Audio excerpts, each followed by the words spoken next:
Il est bon, RAB. Hein. Ouais, il est bon, RAB. RAB. RAB, c'est son surnom, la Fédé, RAB à Le Gret. C'est-à-dire rien à... Rien à branler. Très bien. C'est son surnom, la Fédé, sachez-le. Rien à branler, c'est son surnom. De toute façon, il n'en a rien à branler de rien du tout. Il y a l'Euro 2016 et avoir mis Deschamps à la tête des A.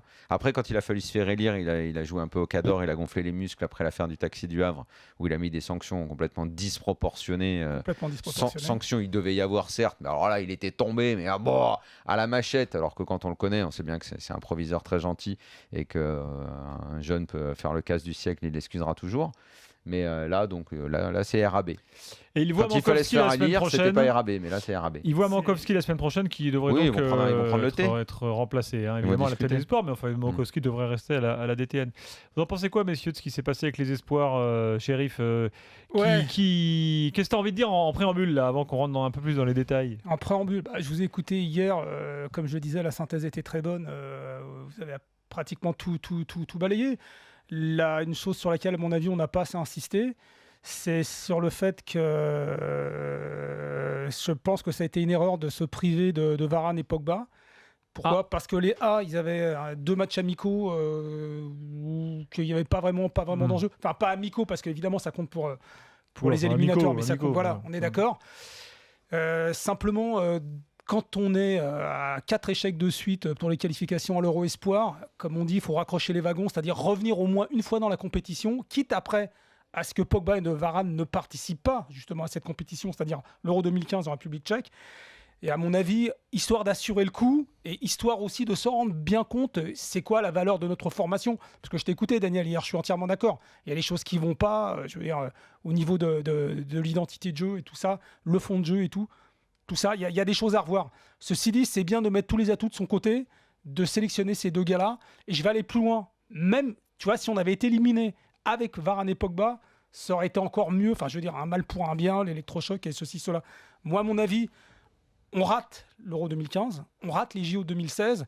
Et surtout, avec les espoirs et les sélections de jeunes, c'est surtout dans la compétition que les équipes de jeunes se révèlent. Et non pas dans les éliminatoires. Les éliminatoires, tu sais sur qui... Bon, c'est surtout dans le cadre d'une compétition. Et je veux revenir sur un point intéressant qu'a soulevé Daniel sur la culture foot des jeunes footballeurs français. Quand on a un peu de culture foot et qu'on sait qu'on va affronter la Suède, dans sa tête, on se dit gaffe. Parce que la Suède, c'est une bonne équipe. Moi, j'ai l'impression, je ne sais pas si les gens s'en rendent compte. Si tu leur dis Espagne, Italie, Allemagne, Pays-Bas, tu as l'impression que les mecs se disent ouais, ça, c'est des montagnes. Tu leur dis ouais, Danemark, Suède, alors qu'on sait tous qu'en général, je dis bien en général, la Suède et le Danemark, que ce soit, surtout avec les équipes A, elles vont souvent dans les phases finales. Pas toujours, elles sont éliminées des fois, mais sont là, c'est des équipes à respecter. Et je me demande s'il est déjà, comme tu dis, Daniel, ce manque de culture qui fait que, quelque part, tu es ignorant d'un adversaire assez coriace. Parce que déjà, on s'est fait sortir par la Norvège. Le manque de culture et l'arrogance, quoi. Moi, c'est ça qui m'a surpris. Ah, mais c'est lié, le commentaire des Suédois, que ça vienne des Suédois, quoi. Ouais, mais c'est lié. On s'est fait sortir par les Norvégiens. Déjà, tu dis alerte dans la tête. Tu dis, c'est les Norvégiens, c'est les Scandinaves. Là, tu joues à peu près l'équivalent, c'est-à-dire des mecs assez balèzes, peut-être pas géniaux, mais quand même qui ont du ballon.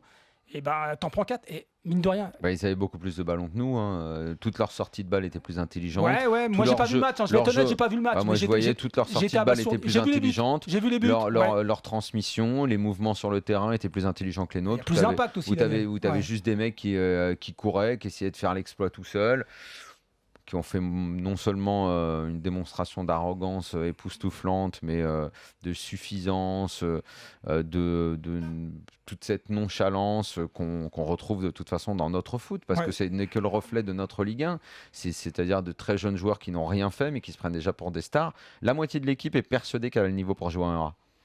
La moitié de l'équipe est persuadée de ça. Je vais vous apporter quelques infos. La moitié de l'équipe est encensée par la plupart des médias, dont ils font tous des stars alors qu'ils n'ont rien fait.